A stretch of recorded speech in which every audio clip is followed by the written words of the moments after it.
So, welcome everyone, and thank you for watching this interview with Geeta Kapoor from India. My name is Ingun Bol, and together with Saskia Harkamai, I founded Move into the Future, an organization that is focused completely on the 50 plus generation. Why? Because we feel that the knowledge, experience, and wisdom of this group is of significant importance to build the future. We also see that this generation would love to be actively involved and create an impact. But we also see that there is some bias about this age group, them being too old to participate actively. We see that many of the people in this age group feel lost. They have no idea where to start when they lose their job or their business. They tend to act from the things they've always done before. With these short interviews with people from around the globe, we would like to share with you the stories of real 50 plus change makers. Geeta, welcome today. It was really lovely to meet you here online and really show with the world what you have been doing so far. And of course, we'd love to hear if there are any plans for the future. So can you please introduce yourself shortly and paint the big picture, what you've been doing so far in your professional life? Definitely. First of all, thank you very much for having me. And it's an absolute pleasure to speak to you. And whatever I know of Move into the Future and Ingun especially and Saskia, I am blessed to know both of you. You are making a tremendous change. You are, as I always say, you are the fountainhead of change makers and you inspire the likes of us. Okay, keep going. Talking about myself. So, Ingun, talking about myself is always difficult, I think, for all of us, but we must. Okay, my name is Geeta Kapoor, and I call myself a serial entrepreneur by accident, by serendipity. I am educated as a child psychologist. My first but I've never earned from being a child psychologist. My businesses have been completely different. I'm a design person, I'm a creative person, and that's what has made money for me, also by accident. So the first uh, enterprise was maybe, okay, one thing I must say here, that people are either right-brained or left-brained. Mm-hmm. I'm one of those freaks which is both, okay. Equally both. So freak, I call myself a freak, but I'm a blessed freak, a favorite child of God. So I can create in the fields of art, and I can also create in the fields of technicals. So I'm creative in both ways. The only place where I'm not creative is accounts. So I only know how to earn money for myself and the people around me, but I don't know how do you say, account for it. So we spend, we live in abundance, we create in abundance and live in abundance. And that pretty much sums my life: to live in abundance, to live in uncertainty, to not know what's going to happen tomorrow and be excited about it. And then what unfolds is always beautiful. Not to be scared of failure, because when you fail and you get up and you succeed, that is very, very heady. Mm-hmm. That's Geeta. That's me. Yeah, I totally agree with you, you know, and I love the left and the right brain, because I think that sums me up as well, you know, being an engineer, but also yes. Constantly that yes. Creative part of creation and innovation and things like that. But, you know, on that, you know, what has evolved, what has emerged on your journey, there are quite some businesses that you have started. Yes, yes. So the first achievement, I would say, was in the field of journalism. And I got the Woman Journalist of India Award in the year 1985. Now, when you're a journalist, you study whoever you're going to interview or whoever you're going to write about. So that is one thing which also at that age came through, that I am a sponge for knowledge. I need to keep, absorbing new things, learning about new things. So the first business was landscaping, creating gardens, and nothing small for me. So we ended up creating gardens over the entire subcontinent of India, and then some. That was the first business. It stayed for good about, I would say, 10 years. And then, as I always say, Serendipity is my middle name. The Lord always has a new plan for me. The universe has a new plan for me. So you'd be shocked. My face turned pitch black. And the doctor said, this is because of you being in the sun for too long. These are possibly the precursors of skin cancer. So I just got out of the sun, I stopped landscaping, and I got into architecture. So we got into interiors and architecture. That company still carries on, and we are into infrastructure. It's grown from stage to stage. So from doing just interiors of complete factories and showrooms and chains of showrooms across the country, like a two-wheeler showroom, they had a chain of 1,760 showrooms all over the country. So we did that, and then I travel, then construction. And now we resurface and maintain our roadways and expressways across the country. So that's the infrastructure part of it. So each of them, as a serial entrepreneur, it's not that there is a company which I started and it folded up and then I thought of something new. Not really. It has been a progression of growing from scale to scale and then evolving into something larger. But the basic work still continues of creating gardens and creating basic interiors. Then came another serendipity. I had written an article on the United Nations Development Program, and someone from the country of Azerbaijan read about it in the 1999, and they started inviting me to the country of Azerbaijan. And at that stage, I did not know where on the globe, where on the map, world map, am I supposed to look for Azerbaijan, 1999. Well, after about a year of their cajoling me, I went there and I fell in love with that country, with its culture of Europe, the discipline of Russia, and the money of the oil rich. And there I put a green cover on their country, which I helped them put a green cover on their country, because they can't grow anything because there's no water, there's more oil in the soil. Now that brought me into diamond jewelry, because they would just take away whatever little ring, etc. I was wearing. And on the 5th or the 6th visit, I said, listen guys, either I'm not wearing any jewelry and coming, or I'm bringing an exhibition. So I took an exhibition. They said, bring an exhibition. And I took an exhibition, which was an absolute success, which got me thinking that if I don't know what I'm selling over there, that's not right. Which is when the, the research bug worm got into studying everything about diamonds, about jewelry, about manufacturing. And then I set up a small workshop in 1999, which now has grown into a fairly large factory, and I export to several countries. That is the last business, which is ongoing. And well, I did think of something on my 65th birthday 2 months ago, and we can talk about that later. Yes. It's really amazing, you know. I'm a kind of entrepreneur myself, but when I hear these stories, it's just fantastic to see you go from one to the other, and it has completely nothing to do with each other. So yes. I just love that. Well, you know, right now we live in this world of change, and it is disruptive change.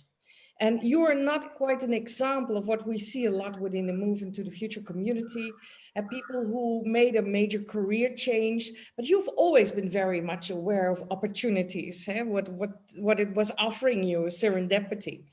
So can you explain how this works? Because, you know, not everyone has that mindset of, you know, being open constantly, of seeing what can be done. And you know, I feel sometimes I feel that I just walk outside and I feel like, okay, we have to do this, we have to do that.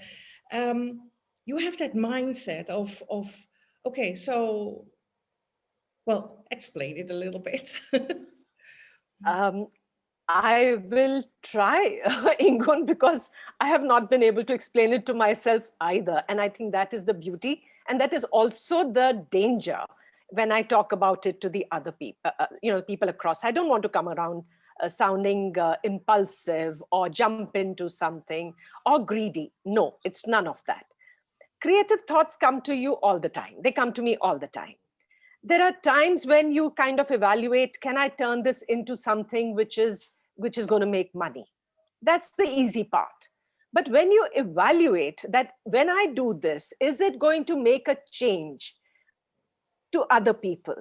I think that is a balancing a decision. It's very much into that, comes into that decision making, that yes, I'm going to make money. Am I going to be in a field where there are lots of other people? Fair enough, competition is great, but am I going to be any different? So Mhm. from my childhood, I've always thought that a thumb is not so. A thumb is totally different from the 5 other fingers, and that's its beauty. So Mhm. don't be scared of being the only one doing something. Evaluate it, but don't also be apprehensive of failure. Start small and then grow with it. Perhaps the one advice I always give to people who are making a job change, a career change, or an entrepreneurial change, I say don't start by investing a few $1,000 or to €500,000. Start small, take baby steps, use it as a startup. If it works, grow as you grow along, because experience is what will tell you whether this is going to work or not. But if it doesn't work, failure is the best teacher and the best experience. Yeah, absolutely. Yeah. Yeah. And I love also what you mentioned is that you constantly, but everyone constantly gets these uh ideas and or these signs of the universe that that things can be done, of new opportunities. Only one person is very open to it and responds to it, but while the other one feels like, okay, I'm not worthy to do that, and they're not going to listen to me. Or, you know, you need that mindset of, let's do this, let's act on it, I see what we need to be doing, so let's start this. And let's, yeah, I think that is the a big difference from someone who has always been an employee in a company, for instance, or build his own company for 25 or 30 years. That is okay as well, you know, because there's innovation, there's creation. But really being aware of what is going on in the world and looking at it from a different perspective, that is something that is a mindset change. May I add one more thing here, Ingun? Yeah. That when we create, creative people, when they create, they fall in love with their creation. It's all right. So they wonder, why are other people not falling in love with their creation? Yes. Which is also all right. So in a business, I always tell them, you've created something great. Try and sell that first piece of creation to 10 people, get 10 orders, and then create 10 more. Yeah. Don't just create a whole lot of things and say, why aren't people buying it? So if you work backwards and if you get your orders, even if there are few, that's your test market. Once Yeah. you've got your test market, take a plunge, take a big plunge, take a small plunge, take a medium plunge, then you know what you're doing. Yeah. Absolutely. Yeah. Yeah. Well, Gita, you already mentioned that you turned 65 last year, and you know I'm Yes. really very close behind you, so I can mention it. It's an age that many of us are thinking about their retirement. You know, when can we sit back and relax? But I know you're still expanding your businesses and even starting new ones. Why? Yes, this why is the most important question that we need to answer. Well, I would say for the last 15 years now, My whys have been more as to what I can bring, how I can bring a change into the immediate society around me, and maybe, make ripples which go out and bring a change. So it's not, I've never had the love for money, but I respect it. And Mhm. money follows you if you do your work right, and if you've got money, just follows you. But it's not ever. My businesses are not governed by greed or making more. Around the age of 50, Ingan, we all know what is it that we are missing. Mhm. Some want a different sense of security with say two houses and a whatever. It could be material. Others could be looking at spiritual. Many of them have that little vacuum or little empty space where they want to fill up using their experience and their what they've learned. And it's not for money, and you want to bring a change to society. And I would say that that purpose drives you, and that's what has been driving me for the last 15 years. So what I am starting now, and I think this happened because of the year 2020, it's been an amazing guru to all of us. Mhm. We started realizing that something as simple as oxygen is what was just taking us away from the world. So what I have started in 1960, at the age of 65, is something which I call green lungs. This is my expertise of growing plants. This time I'm going to it's called trees and forests.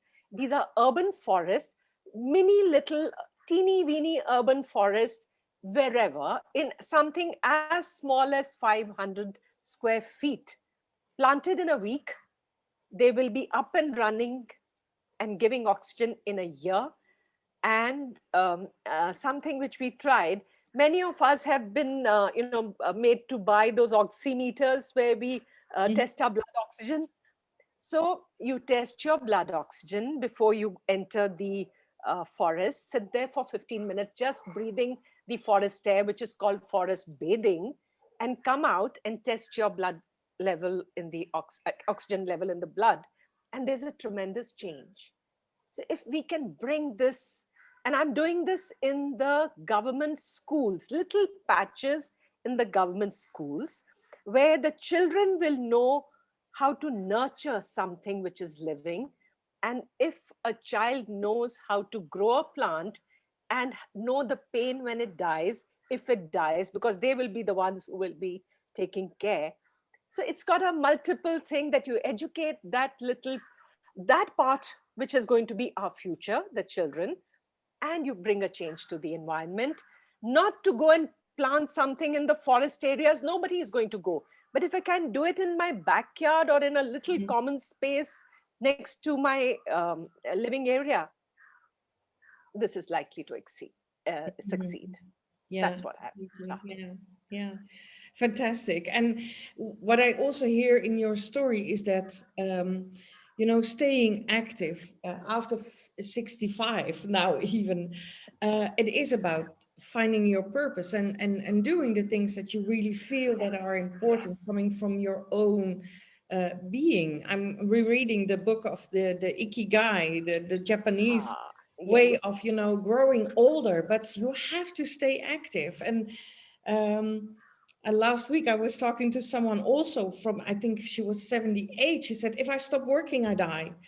This is, you feel like you really need to contribute, but you need to contribute in a way that feels good, that really comes from who you are, from deep, deep inside you. And that is also what I hear now in this new venture that you're starting up right now. So, and I really also love that. Well, no, let's start with my last question, because then Yeah. I'll also mention something about what we will be doing in the future. Our target group is that 50 plus generation. What advice can you give them when they stand at that crossroads in their life and really have to make a change?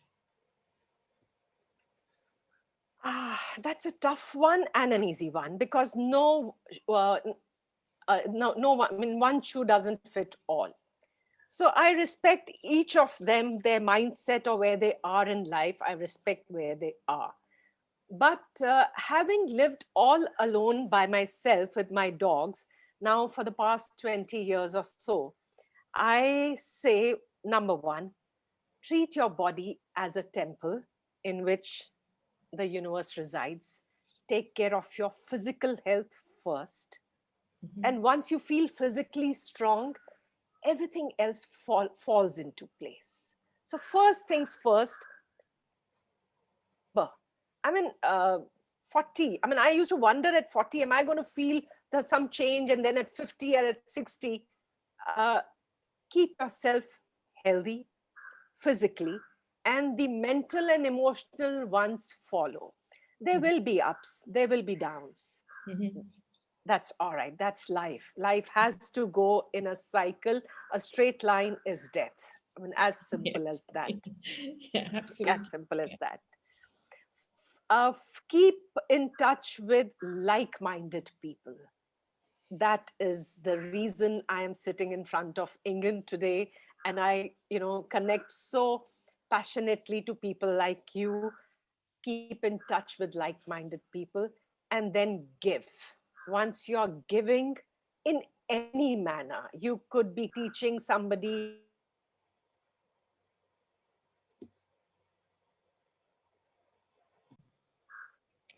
Okay, Geeta, well, that was technology. We lost you for a moment, but you were sharing just give. exactly, Ingun, and this is life. There will be pause buttons and there'll be collapse buttons, and you just pick Yes, up from where absolutely. it is We and you continue. carry on. Yeah. that's that's that's life. So the giving part, giving, those endorphins and all those positive feeling of giving, I cannot, emphasize less. So it is. It's become a global village. Where we live today is a global village. So if we take Ikigai from Japan, we take Ubuntu right here from Africa, and we just hold hands and, find a need in someone which you are capable of filling. What could be more beautiful? There's Mhm. one little venture which I forgot to mention, and I think that is very important for the post 50. I have created, along with the foundation, a kind of an old age home. We don't call it an old age home, we call it experience homes. There are two models. One is a dormitory model, where the not so well to do live, the women dormitory and the men dormitory. And then we have created these cottages which have either 5 or 7 people who stay in these independent cottages, and they're good about 20, 30 cottages. It's a complex of those cottages. So it could be just singles, a couple, people who just find a common strain. There's a doctor, there's an engineer, and this community is run by them on their own. They run it. And then we take them out for some talks, etc. So that's what I would say. At 50, that's the life you're going to start living for yourself. Your responsibilities, etc., are perhaps done. So just start. You want to go skydiving, go skydive. You want to just go and sit on the beach, but take care of your physical health first. Everything else just follows. Yeah, absolutely. I totally agree. Yeah. And I love your also your story about the global village and those the new living experiences for the Yes. elder generation, and that's really great. I've talked to so many people over the past couple of weeks, and I hear that mentioned again and again. We need to focus on how are we going to arrange the living, how are we going to organize the living arrangements for the older generation? Um, well, I just already mentioned, female wave no, female wave of change, that's my other organization. Moving to the Future is right now almost there to launch their global community, Wise Move Community Society. And it is really going to be that global village, where we come together, where we work together, where we learn and create together. And really the wished outcome is new businesses, new projects, new ventures, so that we can do this together. It's very community based development, and that's, we're really looking forward to do that. um, and I love it that you already agreed that you're going to be an active member there. So really counting on that. People can learn so much from you, and love Thank to you. see that happening. So you can be the teacher, the mentor, the guru, Oh, well, but anyhow, the entrepreneur, and those entrepreneurial skills. If you can just infect people just a little bit of what you have, then that would already be so fantastic. So really looking forward to that. For now, Geeta, I think it's we're finalizing this interview. I was really a joy to talk to you as thank you. always. Is there anything you want to say to close off this interview? Oh, yes. What I want to say at the close is that I love you, and I love you. I love Saskia. That's my that comes from my heart straight away. And what you are starting with the Wize Move Society is something. It's a blessing for this age group, and it's going to open so many opportunities, of whether it's collaborations or it's just keeping busy and keeping busy meaningfully, because this generation, this age group wants meaning. It's just not spending the day from morning till evening. It's going to be beautiful, and I'm so grateful that you allowed me to be part of that. And if there's anything that I can do, I would be honored, absolutely. And thank you for having me here. Thank you so Uh, much. thank you, my dear, and love you too. And I'm really so looking forward to this moment that we can travel again, and that we Yes, can yes, come over to India and see what you're all doing. And yes. well, anyhow, for now we have to do what is. This is life now, and this also gives us the opportunity to really connect with people all over the world, and that is also what I love. So thank you very much. Have a wonderful day, and well, we will absolutely talk soon. To all our viewers, thank you for being here and taking the time to listen to us, and hope you are inspired. And wait for more information about this platform that we will be opening soon, the Wize Move Society. And well, really looking forward to see you there, to welcome you there. So watch us, keep track of what we're doing. See you soon. Bye bye.